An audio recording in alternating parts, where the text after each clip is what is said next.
السلام علیکم friends, welcome back to my YouTube channel daily tips with اسما۔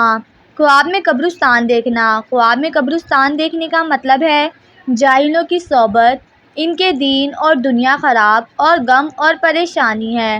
اگر دیکھیں کہ اس نے اہل قبور کی زیارت کی ہے تو اس کا مطلب ہے قیدیوں سے ملے گا، اور اگر کوئی شخص خواب میں دیکھتا ہے کہ قبرستان پر بارش برسی ہے تو اس کا مطلب ہے اہل قبور یعنی قبر پر رحمت برسے گی۔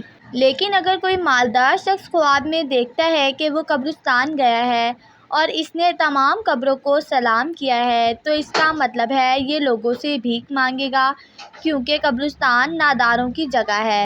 لیکن اگر کوئی شخص خواب میں دیکھتا ہے کہ وہ قبرستان گیا ہے اور وہاں تمام مردے زندہ ہو گئے ہیں تو اس کا مطلب ہے اس جگہ کے لوگ بلا اور محنت پہ گرفتار ہوں گے۔ لیکن اگر کوئی شخص خواب میں دیکھتا ہے کہ قبریں کھلی ہوئی ہیں، بعض مردے زندہ ہیں اور بعض مرے ہوئے ہیں تو اس کا مطلب ہے اس ملک میں محنت اور تنگی ظاہر ہوگی۔ خواب میں قبرستان دیکھنے کی 3 وجہ ہیں۔ نمبر 1 قید خانہ، نمبر 2 غم، نمبر 3 محنت اور بلا۔ فرینڈز، اگر آپ کسی بھی خواب کی تعبیر جاننا چاہتے ہیں تو کمنٹ باکس میں کمنٹ کریں۔ Thanks for watching. اللہ حافظ۔